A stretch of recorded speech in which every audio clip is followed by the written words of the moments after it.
People, I'm Mike the Man. Thank you guys for watching. So recently we have had Seth introduced to us.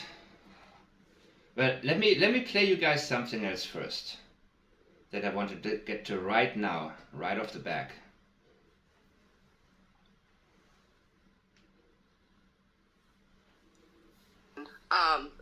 Again, you don't have to answer, but were you mandated not to be allowed in the house in the month of February? No, I was never mandated not to be at my house. Okay. You said on the Nancy Grace show that you were last in the house at the beginning of February, but that you couldn't say why, or I can't remember the exact I verbiage. couldn't tell you the exact date, and Oh, I'm still not going to tell you the exact date. If I guessed it, would you tell me? Once again, ma'am, I'm sorry, but that is one thing that law enforcement asked not to be released. Oh, interesting. Okay. And I said that in an interview a long time ago. Mm-hmm. Law enforcement does not want that information out there. I am not releasing it. It's just know the last time I saw Sebastian was early February. Okay. Until I came home February 26th. That's all I can tell you. Okay. I understand. Now, this green hoodie guy.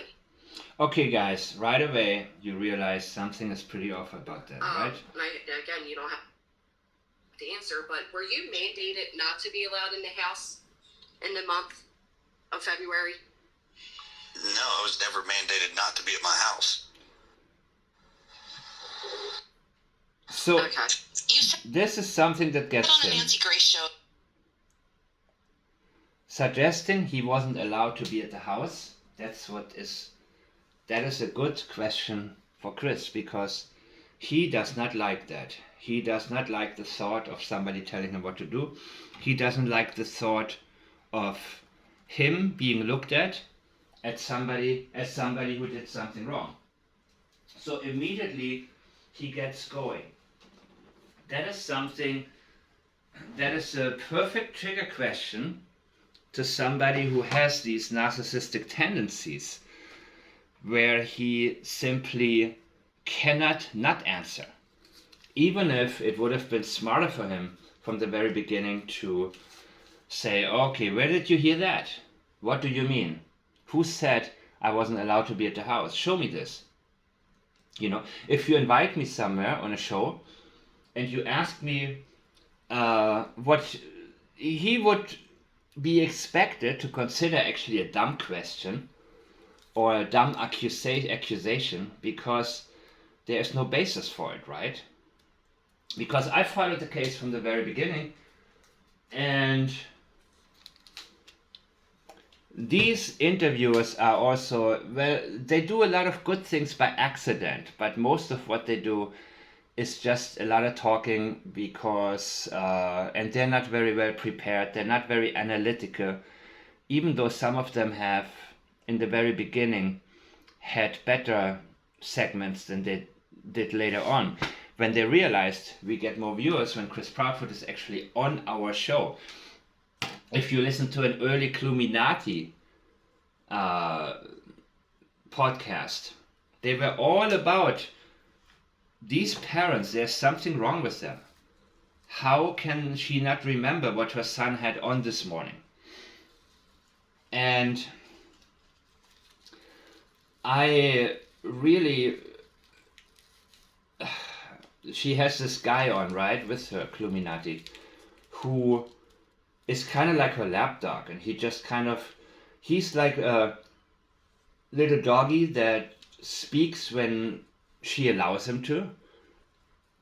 And the example was, there was an example where she says, yeah, look, but how fashionable people are in this area. And then she says, that's a joke. And immediately he gets this fake laugh, right? So you can already tell this is the kind of person who, he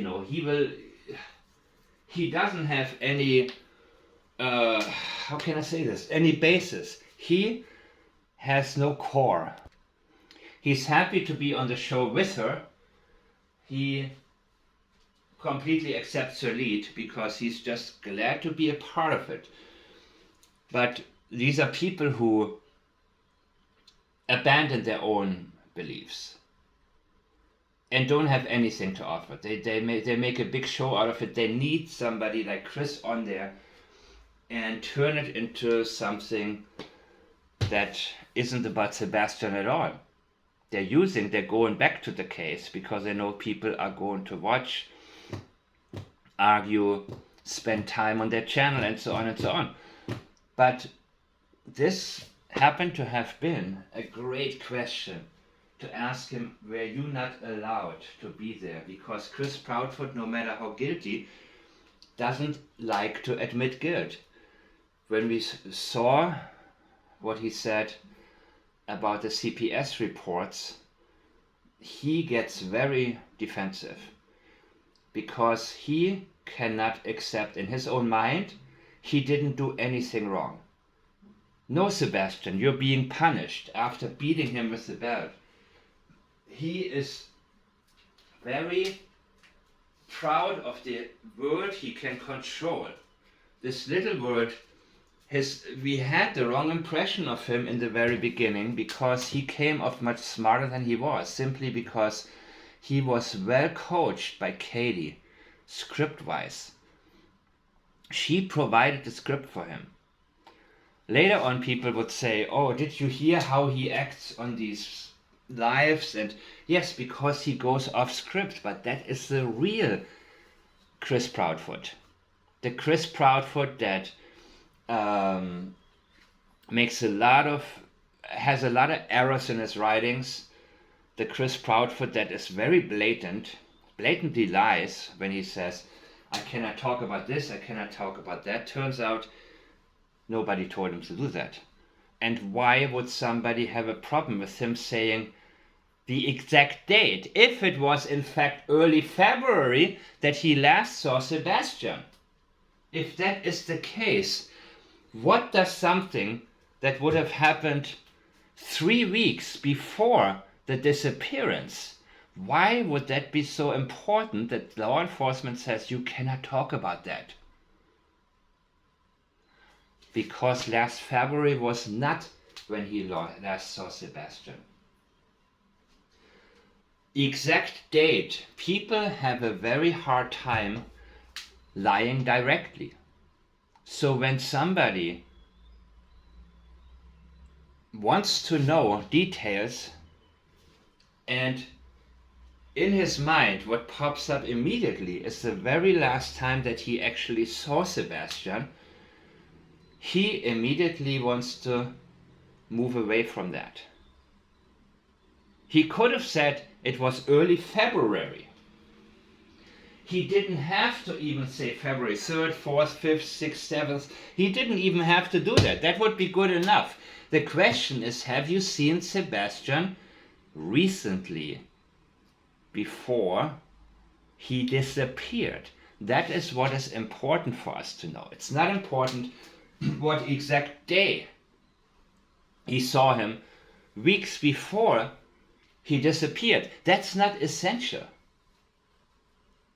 Nobody cares about that, but he does.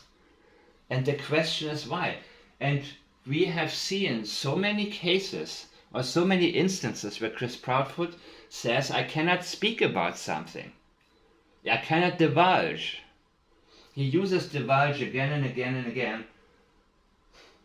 He talks about what he's privy to, not privy, because this is not his own language.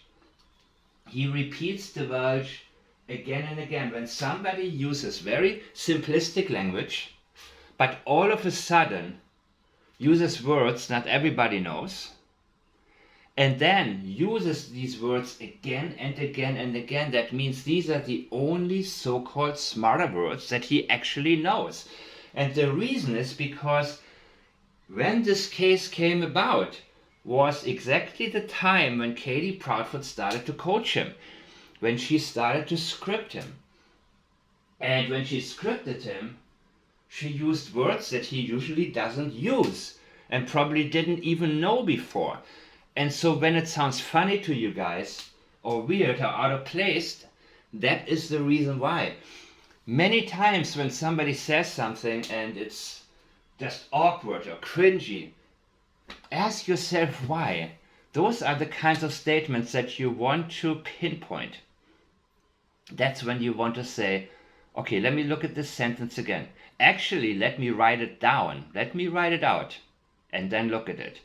You'll be surprised when you yourself hear a statement that is strange to you. You don't need to transcribe the whole thing. You don't need to fill out this board. You can just write down something that stands out to you, even if at this time you don't know yet what exactly is in there. Anytime that you hear something and it simply doesn't flow right,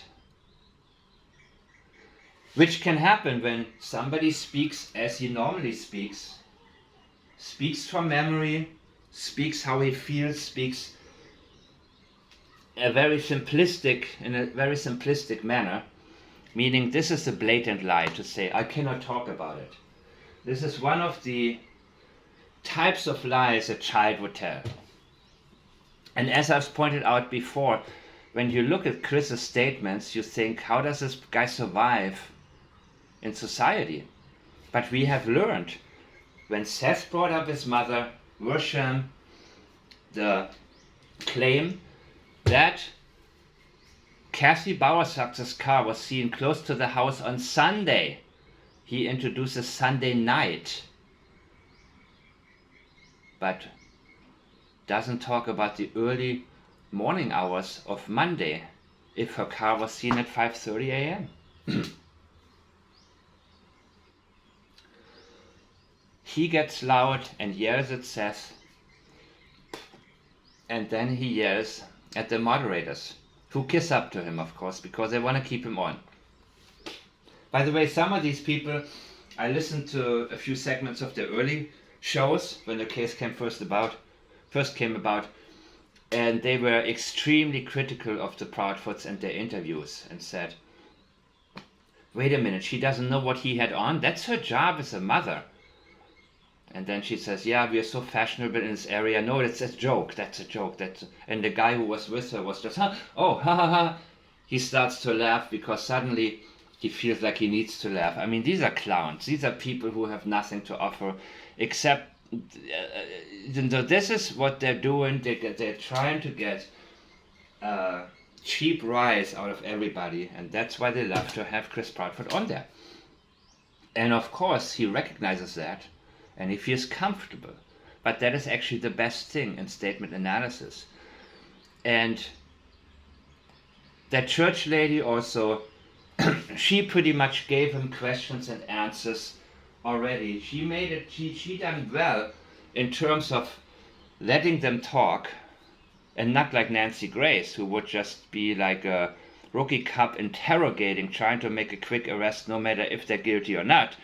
Allowing people to be defensive and not really get into anything. But the earliest interview, for example, I forgot the name of the person, Duchess. She asked questions and gave Chris Proudfoot already the answers.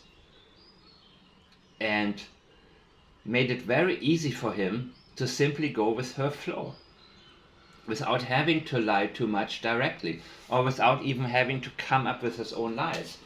He was able to just more or less agree with her on things that fit into his narrative. And now he's able to talk more and more. And this woman asked him if it is true that he was not supposed to be at the house. And that gets him going. And that is a great question for somebody like Chris. That triggered him. How dare anybody claim that I was not allowed to do something? He loves to talk about, Sebastian, you got punished. Other people's wrongdoings, he needs to always point them out because he cannot stand on his own. And his words, his language, his demeanor, everything he thinks he believes in can never stand on its own. It can only be said in comparison with other people that he's trying to put down.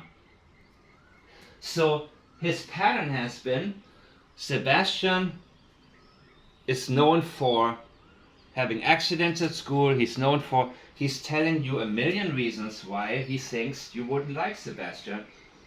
So in his own mind, small box, whatever he did to Sebastian was no big deal.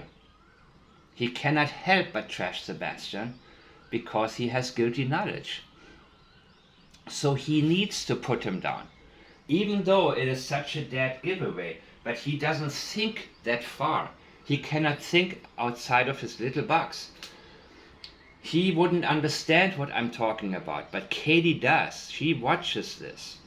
She is learning, and she is the mind behind it. She is a scripter, and she's very good at it because she tells a lie and she creates a huge story around it to keep people's minds fantasizing and sidetracked, to move out there, search everywhere except close to home, except the Bauer success properties. No, you cannot bring the dog there. It's interesting how Canine Gator Jules told me that she brought up that a cadaver dog, can actually sniff through concrete, detect a corpse through concrete. Imagine that. I've also known there have been cases where a cadaver dog after 40 years found a shoe buried that must have been attached to a dead person at one point. It's pretty incredible, right? But this is how strong these dogs are. And of course Chris, another blatant lie, oh, there's only 25% accuracy rate with these dogs. Really? No, they wouldn't be using them. There's between 95 and 99%. With cadaver dogs, I think it's 96 to 99. Tracking dogs, 95 to 97%. And it's usually errors by the handlers who allow the dog, or contamination of scents, where a scent of something previously there are many things that you have to be a very skilled dog handler, and if you make certain errors, that can lead to just that, an error. And a tracking dog is different. He has to follow a straight line and do the tracking himself. He cannot be given a sock from Sebastian and then be driven to a construction site and the dog has to see whether or not something is there. The dog has to be the one himself following that lead. And you need to record and track exactly where the scent is leading to track a movement. And there were several different versions of where the dogs actually went. When Chris Proudfoot tells you one version and another version next, then you know also it's a sensitive area. So whenever he says, I cannot talk about it, that is what you want to pay attention to immediately. When he says, I can't divulge, red circle what he said right before that. And even if you don't have time right now, get to it later. The types of statements that I've recently analyzed take a team of analysts 4 or 5 hours minimum, and sometimes they sleep over it. You say, okay, now let's call it a night and tomorrow we will continue. And things can become very much clearer. The process of listening, transcribing, looking at it again with a fresh mind, because we don't need any recordings. What we need are written statements. All of the other blanks can be filled in later. Body language, everything else. Yes, we pay attention to other things, but the basis is the statement and the words that people choose. And people give themselves away all of the time. Some give themselves away very obviously, where they just say, I cannot talk about it. And you know exactly this is what he doesn't want to talk about for a reason. Sensitive area. Others are more difficult to detect, and it takes a little bit more. In the case of Katie, they are so different from each other when it comes to language patterns. Extremely, as day and night. So, Chris Proudfoot, okay, let me see. Give me 1 second, okay? Grace showed that you were last in the house at the beginning of February, but that you couldn't say why, or I can't remember the exact I verbiage. couldn't tell you the exact date, and Oh, I'm okay. still not going to tell you the exact date. If I guessed it. So see how his voice changes when he does that. I cannot tell you the exact date. I'm still not gonna do it. That's when he is being cornered. The same when Seth said, people have seen your mother, her car parked at Worsham. Was it what, 5:30 a.m.? Something like that? Seth talked about Sunday actually, right? That her car was seen near that house, and Chris said, you know good damn good and well that where my parents were on Sunday night. He's introducing Sunday night, closer to Monday morning, right? So they were at home. Sure, they were at home, but were they at home the whole time? And what about Monday morning, the early morning hours of Monday? That's really what we want to know, because that's when the lights were outside. And I don't care what law enforcement is telling Seth. Do not pay attention. Do not accept that as fact. Anything that Seth says, don't immediately think that's exactly what happened, because law enforcement does not have to tell him the truth. They may think he talks too much. Who knows? They may be telling him something that isn't so. Nick Barris showed the lights video and then he backtracked. He stopped tweeting all of a sudden before he was tweeting up a storm. And now, what's going on there? Who told him to not to continue on that road he was on the investigative road? Did somebody tell him to pull back? You see, guys, this is why I don't care how many people will tell me, no, you don't understand. Law enforcement is getting very, very close. Law enforcement is about to crack the case and they're about to make an arrest. Really? Are you sure? Sounds good, right? I don't buy it. I don't see it at all, people. That's probably what they want people to think. But so far, we need to realize something here. We need to realize everybody's been sidetracked. Nobody has been immune to that. Everything that you listen to will enter your subconscious, your unconscious. Everything. It will trickle in there. And the important thing when you analyze a statement is that you let it be, you take it as face value, you examine it as it is. And don't think about anything unless it appears factual to you. So Seth can say what he wants. Whatever they tell him to keep his hope up, whatever they tell him to make him think that they are close, string him along. And I've said it again, there will be a Netflix documentary. You'll see who all is in there. You'll see who all cuts the deal behind the scenes. Even the people that you think are on your team, together with the people who you consider the enemy tribe. It's a game. All of this is a game, and that's the only reason why for 1 year nothing has happened. Absolutely nothing. If the people unite and put pressure, you know what? In that case, law enforcement will have to act. But they see everybody having a good time, arguing with each other, and Sebastian not even being mentioned many of the times. So when people tell you, oh, I went into the Illuminati chat and I told them all off, don't pay attention to people like that will only sidetrack you. They want cheap entertainment. That's what they want. They're not there to solve anything. They are only promoting these channels.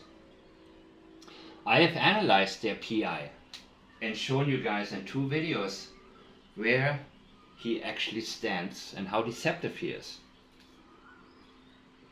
And also intention detection, I have shown you guys what his true intentions actually are. And that is 100% if you want to watch this old video again. Not old, 2 months maybe old, maybe 2 months old, right? Scot-free. Look for that in the title, scot-free. So, right now, Chris gets going. That was perfect. She claims that there was a claim he wasn't allowed in his own house. And that triggers Chris. He cannot handle that thought. He needs to talk. So even if he cannot divulge something, he still wants to say more in order to overshadow the claim, because now he needs you to believe him. And I am certain he was not mandated to stay out of the house. But you see, in his simple mind, this thought alone, that he doesn't have to defend this area, but he wishes to, because he needs to stand and be looked at as an authority on moral issues. He needs you to believe him about certain things. Not as much about whatever Katie's script he follows, but his own stand in this world. No matter how wrong he is, and he is wrong so many times and has been throughout his life, he depends on his ability to defend and threaten. That's his style. Verbally alone, he would be completely lost. So he has probably since childhood developed a pattern that keeps people backing off. Let me see real quick. Tell you the exact date. If I guessed it, would you tell me? Once again, ma'am, I'm sorry, but that is one I'm teasing. thing that law enforcement asked not to be released. Oh, interesting. Okay. And I said that in an interview a long time ago. Mm-hmm. Law enforcement does not want that information out there. I am not releasing it. It's just know the last time I saw Sebastian was early February. Okay. Until I came home February 26th. That's all I can tell you. Okay. I understand. Now, this green hoodie guy, Okay, so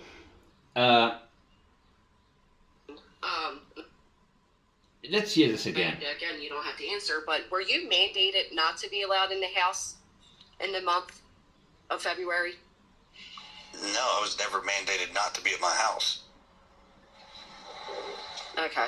You said on the Nancy Grace show that you were last in the house at the beginning of February, but that you couldn't say why, or I can't remember the exact I version. couldn't tell you the exact date, and Oh, I'm okay. still not going to tell you the exact date. If I guessed it, would you tell me? Once again, ma'am, I'm sorry, but that is one thing that law enforcement asked not to be released. Oh, interesting. Okay. And I said that in an interview a long time ago. Mm-hmm. Law enforcement does not want that information out there. I am not releasing it. It's just know the last time I saw Sebastian was early February. Okay. Until I came home February 26th. That's all I can tell you. Okay. I understand. Now, this green hoodie guy. This green hoodie guy, they're all over the place. They just throw it at the wall and see what sticks. But I forgot, that's all I can tell you.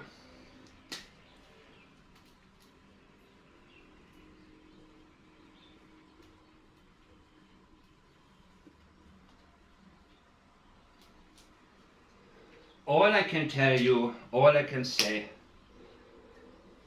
that means there's a lot more to that.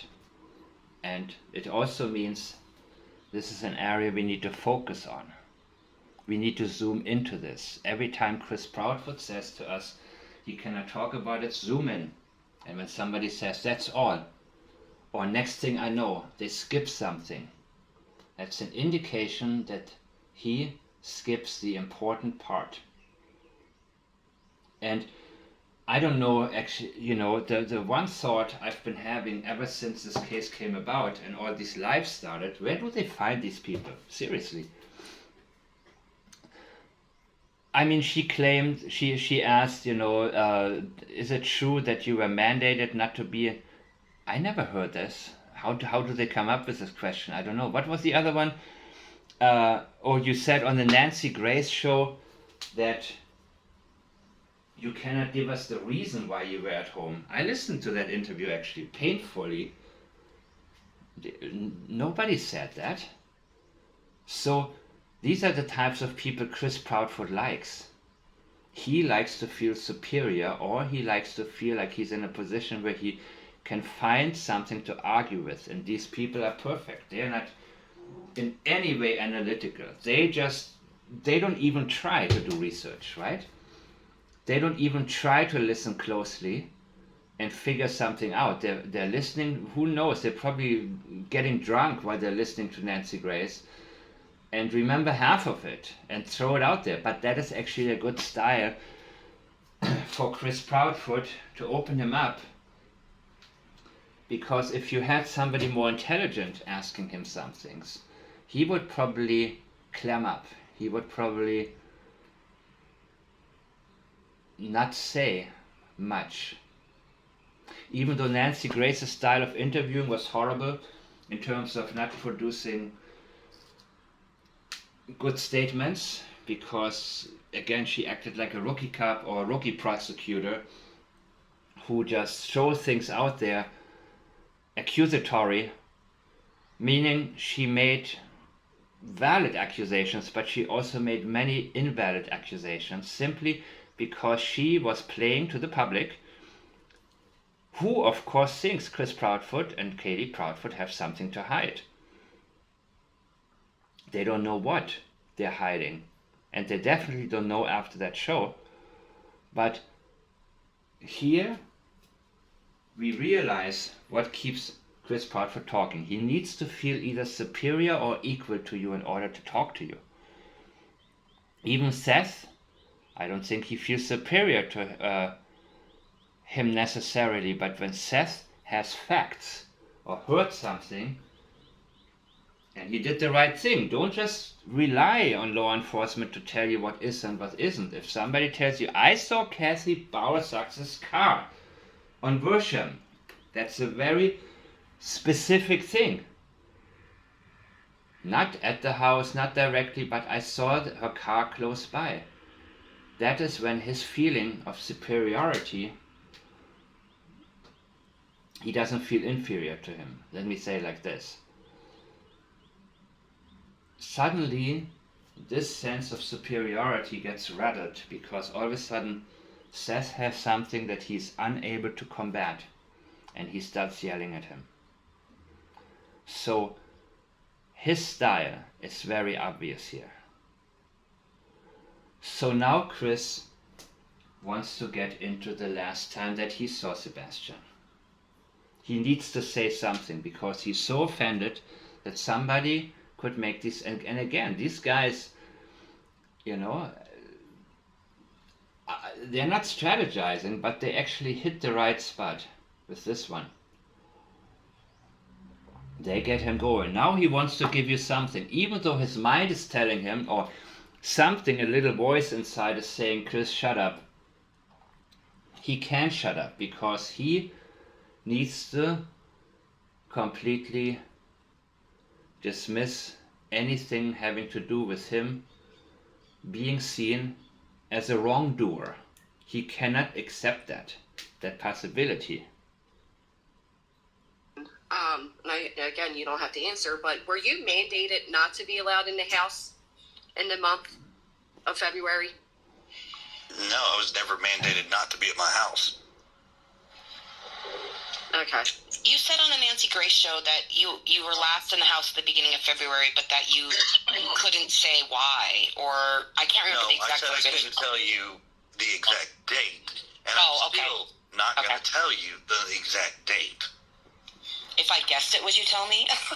Once again, ma'am, I'm sorry, but that is one I'm teasing. thing that law enforcement asked not to be released.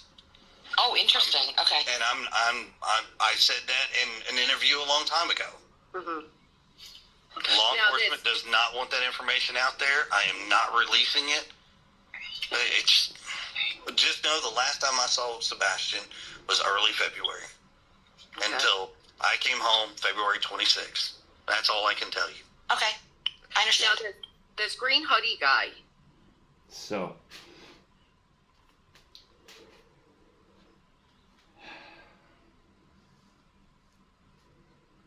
the priority now to him, I didn't do anything wrong.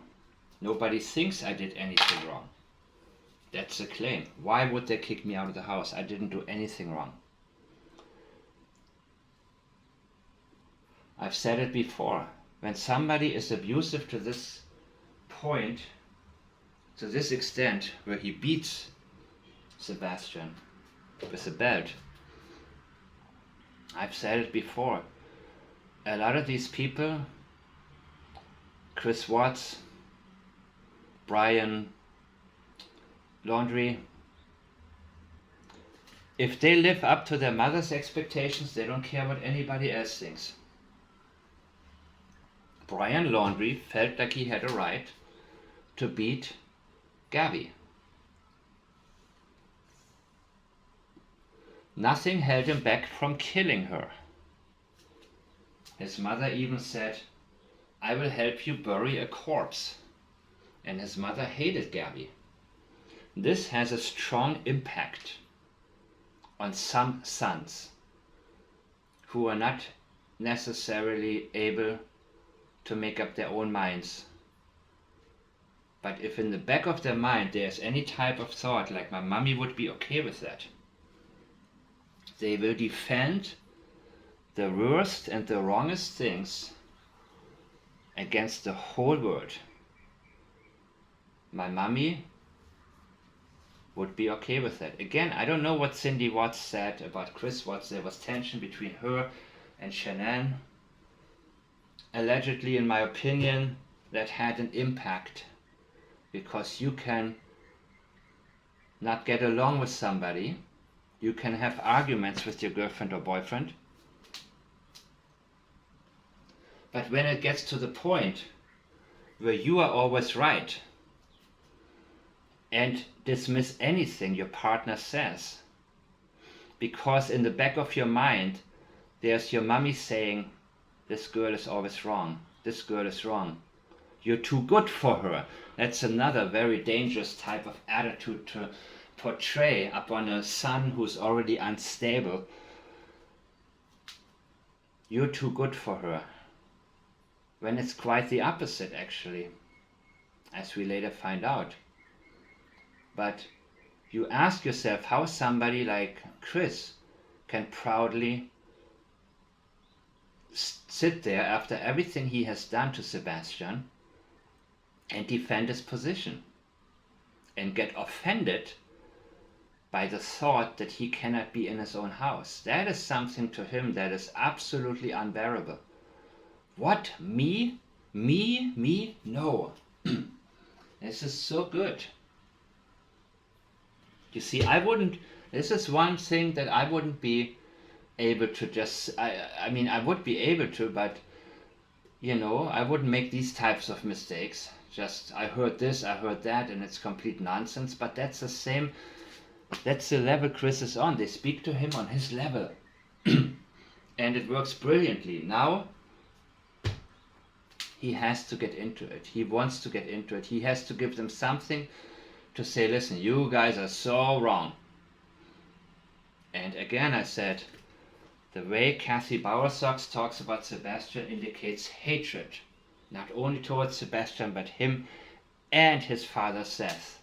And she trashes them, even though Sebastian is missing and his father is struggling to keep it together. That had an impact on Chris. He felt like he had the right to abuse Sebastian. And it doesn't matter what the law says. It doesn't matter what any other people say. He had a right to do that. His mommy would be okay with him. Maybe he told her he beat Sebastian. Maybe she laughed.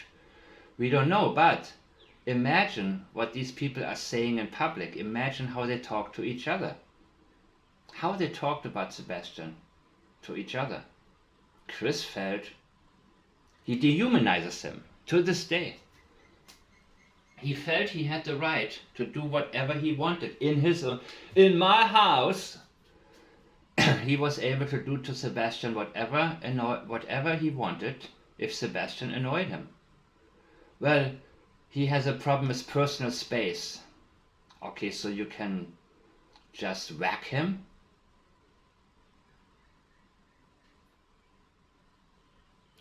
We need to enter their language and their perception and the angle from which they speak, from which they operate, from which they think. These people naturally have the same type of language like him. Whoever gets the loudest wins an argument, and that's what Chris has been integrating into his pattern. He has nothing to offer to dismiss what Seth was told. And the fact that he gets loud and yells, do innocent people yell? Yes, at times, absolutely. If you make a false accusation or in the case of Seth. Seth yelled, but the question is when and for what reason. Seth yelled when he realized these people want him on their shows. I don't know, whatever their names are, Trevor Lee or JLR or all these people, and he realized they're just stringing me along. They're not serious about finding my son. They just want to get the views. And he said, enough is enough. And he was gullible at the beginning, and he started to learn. And that is very often the case in people who are, good-natured, gullible, call it what you want to call it, meaning they fall for somebody else's agenda for a while. They don't see through it, but once they do, oh my God, they blow up. So just being loud and even using curse words, who cares? You need to look at why and when they do that. And Seth had every single reason to be angry with those people, because I was there in the very beginning and remember how it all came about. So he was no longer supporting these people and their channels. So they gotten the viewers by talking bad about him. That's the only reason. But Chris gets loud when he's wrong. That's how he wins arguments, when he has absolute, and no matter how obvious it is that he's doing wrong, hiding something, that only gets him louder. And then he attacks the interviewers who just try to keep both of them on there. They don't care who did what. They don't care who's guilty. They just love to have them both on. But that is his way of saying, I'm gonna get off here. You're not gonna have me on anymore. And they were being apologetic. They were more or less apologizing for Seth bringing up valuable questions, important doubts. You let him come on here and say all this and say all that. Yeah, all of a sudden he knew, okay, now these people will start taking his side more. And Seth is, hey buddy, yeah, you know, Seth is cringeworthy, but it's very useful in our analysis to detect the trigger points and to see the areas that are sensitive. And whether or not Cassie's car was parked close to their house on Worsham, Sunday night or Monday morning, early morning hours, where were they? Just because they were at home on Sunday night doesn't mean they were there on Monday morning.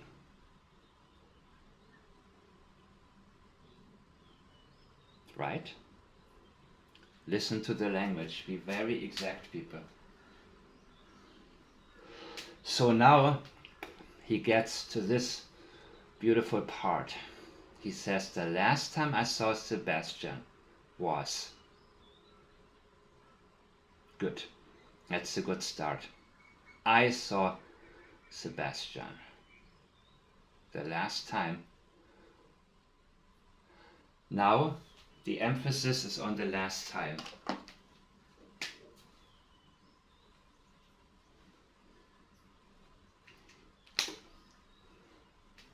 He wants to establish, he feels a need to create distance between when Sebastian disappeared and when he allegedly last saw him.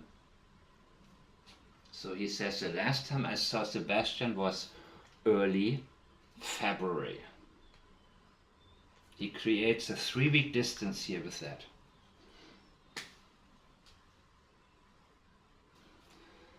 At this time, Chris Proudfoot is not scripted. So there's no Katie in this. They're not sitting at home. Katie's saying, okay, let me take over because you're messing up. And I can guarantee you that he gets flustered a lot and asks her for help. She is the one person he is comfortable showing who he really is, which he is hiding from everybody else. His inabilities, he's hiding them. But they know each other. So the same way that Katie can say, I just, she looks at him, he knows I gotta take over right now. And he's happy to do that. That makes him feel good, actually. That's why he loves to talk. The same way he probably sits in front of a computer with a blank stare and she says, honey, let me see. Okay. He probably happily moves away from the keyboard and she finishes it for him. And there have been many statements with 2 small paragraphs, and the first one was 100% written by him and the second part 100% written by her. They have very different patterns in writing. So he now needs to, he feels the need, he doesn't want to say anything specific because the date confuses him, because he would have to mention a date that will work highly against him and break the case. So saying something vague like early February both creates distance time-wise, but keeps it vague enough. What date? No, I cannot tell you the date. Okay. The last time I saw Sebastian was early February. Now, he takes a small break until I came home February 26th.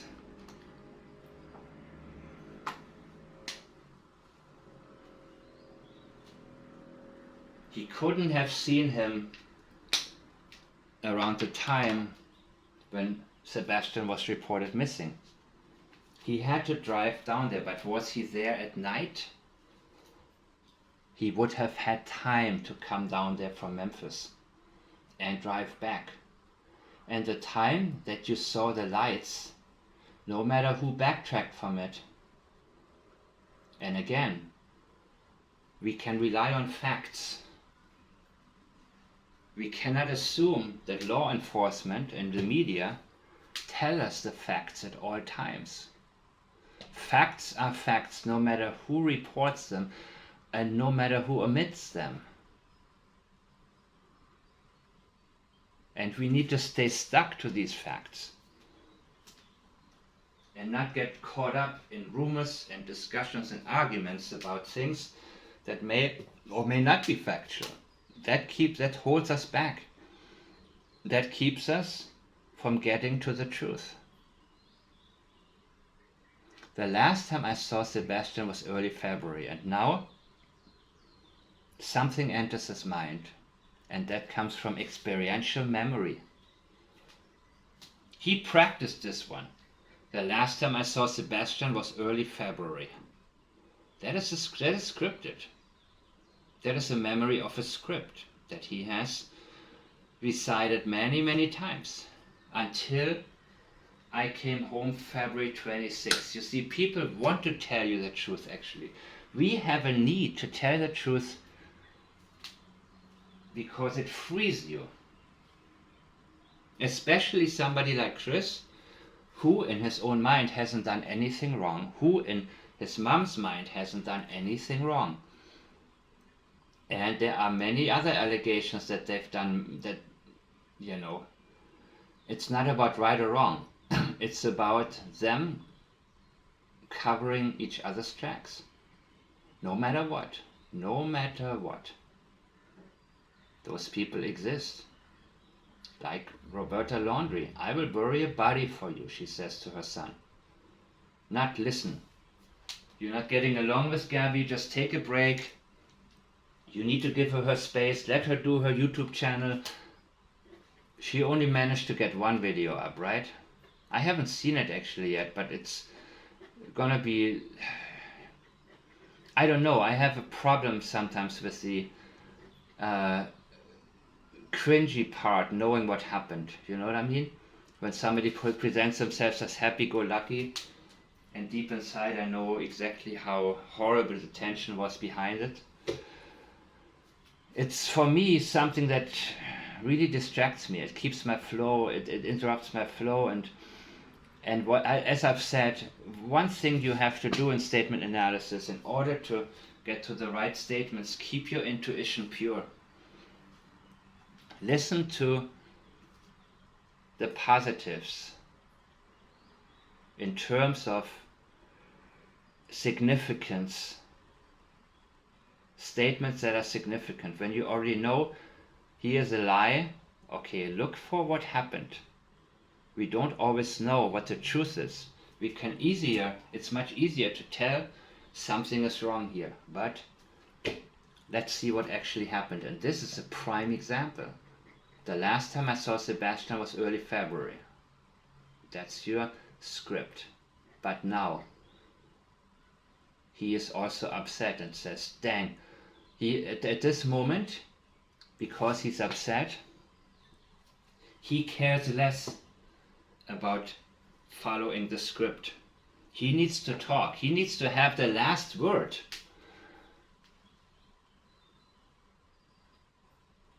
And remember then, she says, okay, about the green hoodie guy. He is showing her now, end of topic. I'm too upset. And he's giving her something to shut her up. But here is what creeps in. Until I came home February 26th. The last time he saw Sebastian, until February 26. Before that was early February. I believe you. There was a long gap.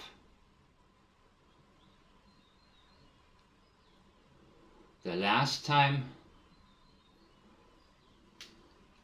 when people visit each other after many years, or after quite some time, they say, oh, I haven't seen you since, but now I'm seeing you. February 26 is the date that he introduces. There was no need for that. All you had to say is, the last time I saw Sebastian was early February. So why does he feel the need to introduce until February 26? Because that comes to his mind as the last date. Before they were talking about the exact date. It's hard to lie. It's hard to say, I last saw Sebastian February 3rd, or 4th, or 5th. It would have been significantly harder than saying early February and keep it vague. But pinpointing a certain date, the last date he saw him before February 26th, would be in very strong battle with the factual date. Because when introducing a specific date, he cannot help but thinking about the actual date when he last saw Sebastian. So even though he's trying to close this, as he does eventually with "that's all I can tell you," saying, okay, shut up now I'm done with this, this sneaks in the date of February 26th as a date of him having seen Sebastian for the last time. And this is not a scripted part. This part is scripted. They practice this. But he is now flowing, and he feels justified to flow. Like, who are you people that I need to lie to you? When you're angry, you say a lot of things that you actually mean. People normally say, okay, when he was drunk or he was angry, he doesn't really mean it. No, no, no. Those are the things that you really mean. That's why they say, when you're angry, step off the keyboard. Think about it.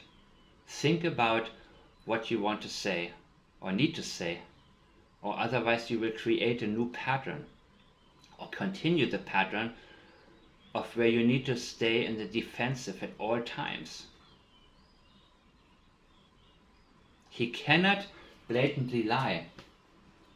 He has to keep it very vague by saying early February, not the date. That doesn't, there is no way police would have told him that, because that was 3 weeks before, unless something very significantly happened, unless there was a plan at the time to get rid of Sebastian. Was there a meeting, a specific meeting, when he was there early February? With the Bauer success, was there a, did they have a, I don't know. That could be the case, but what is highly likely here is that early February was not when he saw Sebastian last. And even though he made it through the statement, and he's looking for a very powerful way to end it, he actually commissions something until I came home February 26, indicating he saw Sebastian on that date in the early morning hours, because it couldn't have been in the morning when Sebastian was nowhere to be found. This is powerful, people.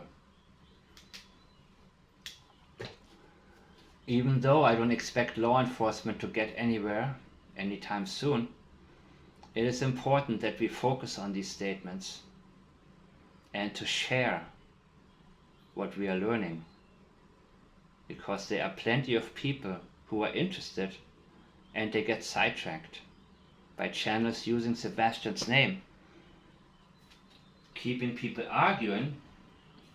At the end they win an argument against somebody who doesn't have a clue. Great. Are you closer to the... No. You actually help sidetracking by paying attention to the obsessing with the PI. All of this, Chris calling into the show to vote Laurel Lodge off the island, was probably Katie's idea. Not necessarily, both of their ideas probably. Chris probably loves... I don't think they have anything to do other than focus on the case. He feels a need to connect with people because a lot of people probably don't want anything to do with them now. Or when they see them, they only think about Sebastian. So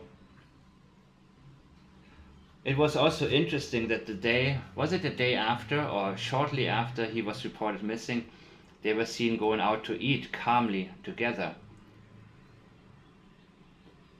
And Chris complained that everywhere he goes, people recognize them and take pictures. He cannot get rid of Sebastian, so the outlet he has right now are these types of people that he can relate to, who talk like him, who argue like him, and Katie is in the back. She's always there. The same way she goes to him when she loses her ability to speak. He also goes to her when he has nothing left to say and knows that he cannot come up with something good to shut people off. But his tendency is to go by her script but then go off on his own. That is his pattern. When he gets confident, he doesn't shut up. So I believe that the last time Chris Proudfoot saw Sebastian Rogers was in the early morning hours of February 26, probably somewhere around 3 a.m. That is what the statement is telling me. That's all I can tell you. You can tell us a lot more. That's all you want to tell us. So when Seth wrote a statement thanking all of the people who support him, he talked about not getting sidetracked and staying strong. I'm sure Tony helped him with this, but this is very important. He said, don't be swayed by distractions. Stay strong, stay united. Stay united. If you claim Sebastian's name, or claim even a team, which I do not, because teams are dangerous. Teams often allow people to be members who shouldn't be, because too many cooks spoil the stew, right? Do not be swayed by distractions. Stay strong, stay united, and stay focused. Very good advice. We are making an impact. I think we are. I know we are. How much of an impact, that is the question here, right? And together we will not stop until Sebastian is home. He is living on hope. And until he is home can also be until there is closure. Bring him home. Doesn't specify alive or not. Bring him home can also be finding out what happened. It can be something to memorize somebody by, right? People have said that they have when they find now I don't want to get into this, but it doesn't mean specify necessarily. It means, finding closure, figuring out what happened, having something of him close by, and even being able to say, this was my son, something to finalize it for him, because the uncertainty is the worst part here.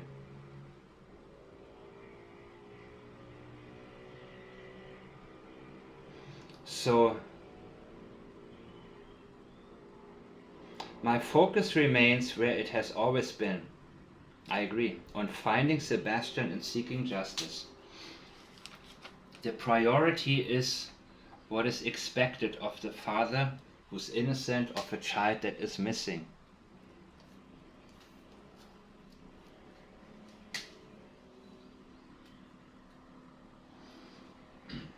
When Chris was asked what is it like to go through every single day, he talked about waking up to everybody's negativity, and it's pure hell. Not mentioning Sebastian at all in a long paragraph that he spoke. Katie had to interrupt him and said, "Oh yeah, by the way, my son is still missing."